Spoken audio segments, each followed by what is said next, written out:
Hi guys, how are you? Hope that you guys are doing well. As you guys can see by the title of this video, I lost my father. Yes, my dad passed away.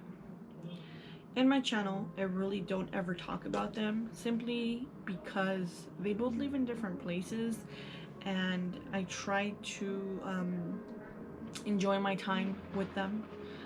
If and whenever I visit them, my thought is not, let me vlog my parents or anything like that. My dad had always been a very, very, very strict person. As a father, as a husband, as a brother, as a friend, as a coworker, as a neighbor, whatever, you name it. My dad has always been the type of person that has a very strong sense of humor. He has a very short match. He stayed with my sister temporarily. She ended up finding him a home to live in, and I went to visit him whenever I could. I called him every other weekend or every weekend. I would visit him on one or two occasions. Took him to pay like his cell phone bill, get some groceries, take him to eat, go to the mall. We went to a local mall near his house. Only time I went a long time without visiting him, and that was during my pregnancy. I went my entire pregnancy without seeing my dad. However, at the end of my pregnancy, my husband's family did do a surprise baby shower, brought all my family together, and I am so grateful that I was able to have my entire family in one place peacefully. Around 4 years ago, my dad's health started deteriorating. His liver was only working at 50%.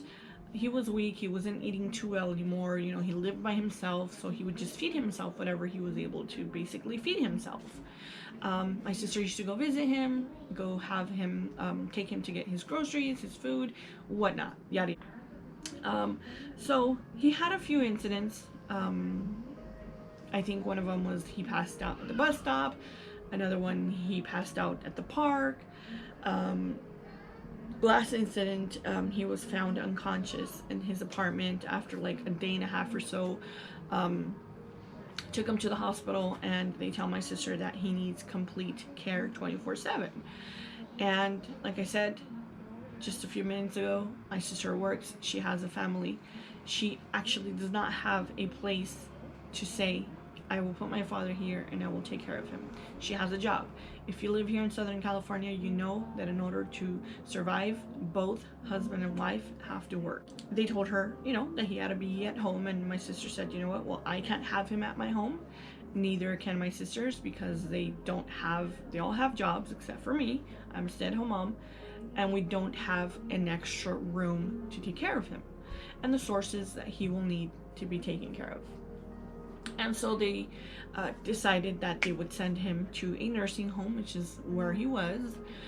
He was there in the nursing home probably for 3, maybe going on 4 years. I'm not exactly sure. So he had a lot of things go on. He had anemia, again, in the back burner. The kidney's not working, only at 50%. So when he got sick, my sister told me about his kidneys, and I knew, and I put that in my head, that there might be a day where my dad may need dialysis. You know, my dad had already had 2 strokes. He had kidney stones as well. His kidneys were only working at 50%. He had anemia, he had blood transfusions, and little things like that. Mind you, right now, my dad was 75 years old. So then, you know, he was there. My sister used to visit him about 3 times a week, possibly even 4. So my dad started deteriorating. He started eating less. He wasn't trying to eat anything from the hospital. He came to the point of mashing up the food because he was choking. He was just not having, you know, the time of his life swallowing the food from the hospital.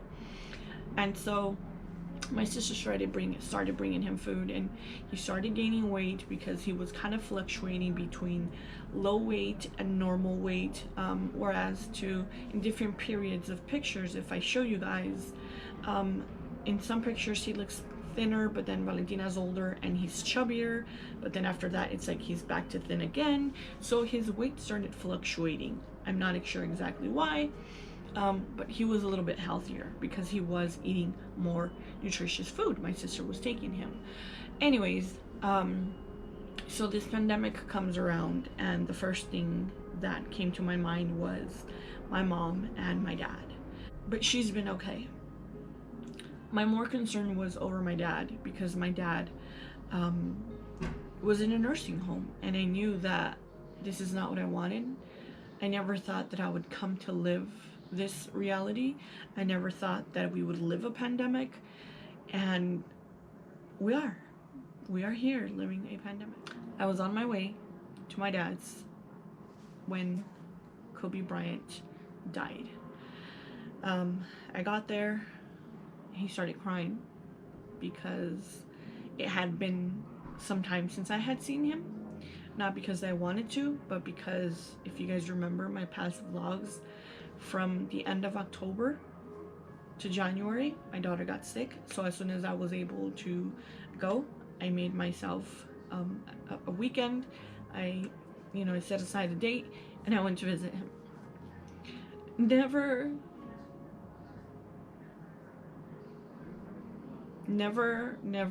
did I think that this was gonna be the last day that I was gonna see my dad. I knew I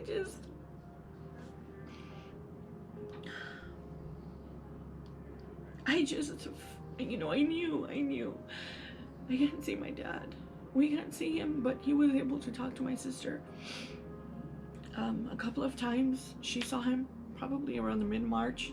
I saw him last January 26th. I didn't go again. I don't know. I was in awe of this pandemic, of if it's true, if it's real or not. Come to find out, it is real. So my sister saw him around March 15, 16, 17, around there. And from then on, it was over the phone, conversations, and all he ever said was, I want this to be over because I want you to bring me food. I am hungry.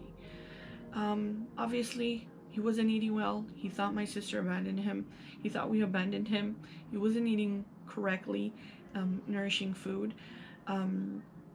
There came a point at the end of May where they called my sister and tell her somebody in this facility had tested positive. They would have to test him and call her back and let her know. So they call her back, let her know.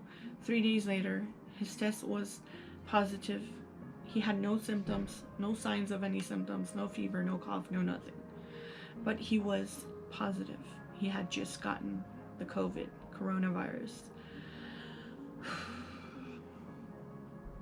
And it's just so hard to process everything because it happened so quick. My sister didn't want to alert us. She didn't want to tell us. And when she told us, it was exactly 7 days before he died. So he goes to the hospital because he was unresponsive. He didn't want to eat. He was weak. He was thin, unconscious, kind of here and there, like out of it. Take him to the doctor. They find out he has a kidney infection and his kidneys are only working 10%. Immediately, they treat him, take care of him, and let my sister know that he needs dialysis done. His first dialysis was on the 28th of March, and oh my God, I'm so sorry, 28th of May, and from then to the actual day where he passed away, which was June 20th, a day before Father's Day, he had about 5 or 6 sessions, okay? It's been very hard to process because, like I said, it just hurts to know that because of this coronavirus, we could not visit him. We couldn't see him anymore. My sister couldn't bring him food. He couldn't see us. There was no way for us to see us, any way or form. And it just hurts to know that, from the time that I saw him, January 26th, from the time my sister saw him, March 16, 17, to the day he died, which was June 20th, he was completely alone. He deteriorated. He died because of coronavirus. And it just hurts me because, like I said, he spent the last months, weeks, days, and hours completely alone. Like, I didn't think that this nightmare would become a reality. I did not think this is what we would be facing today. And the hardest part is right now, I can't even come to my sister and hug her. I can't even go to my other sisters and hug them. We can't even support each other emotionally and be there for each other because of this virus. Because we are exposing ourselves. And if there's anything I want from this, is just everybody to take care of themselves. You know, put your mask on. This is real. People are dying left and right. Young people, older people. I am terrified. I am afraid. I'm not gonna lie. I'm afraid. I have health problems. And I don't know if I'm gonna be able to survive that. And I don't want to play with it. I am at peace knowing that I did whatever I could when I had my dad. I am at peace knowing that I tried to visit him, that I visited him, that I made effort for him and time for him. Right now, the only thing that hurts us all is knowing that it's not going to be a normal funeral. He's going to get cremated, that there's not going to get a lot of people together in a gathering in a funeral because it's not a normal funeral. The churches are limiting, the cemeteries are not accepting new cases. It's hard. It has been hard. It has been 2 weeks. My dad died on the 20th of June. And we're on July 3rd. It's been 13 days since he died. And it's been so difficult to make arrangements with funerals, with churches, to, we're Catholic, to give him, to be able to see him in an open casket if that's possible, over glass, anything just to see him, because we did not get to see him. We did not get to see his last minutes, his last breaths, his last anything. If he asked for something, if he asked for help, if he called for anyone, that is what's getting to us. And this is where I say it's not fair for people to go out and not wear masks because they don't have symptoms. You can be asymptomatic. My father was asymptomatic and he went into cardiac arrest. His blood pressure went down and he couldn't breathe and he died. This is real. My dad died because of the coronavirus. Please wear your mask. Please wash your hands, sanitize, disinfect, whatever you do. Take care of your family. It is not worth it. It is not worth not being able to see your family on the last minutes of their last days of life alive. I feel that I did as much as I could. I made every effort to visit my dad. And I know I enjoyed him, and I'm okay with that. I know my daughter's not going to get to see him. My daughter's going to grow up without one grandfather. But I am content, I am calm, knowing that he saw all his children grow up, get married, and have kids. And I just want to say thank you to everybody that has been reaching out to us, sending their condolences, their emotional support. I appreciate it. Thank you guys. And like I said, if there's anything I can give you, piece of advice is wear your mask. That's it. Just wear your mask. Thank you guys so much for watching. I will see you guys on the next one. Bye.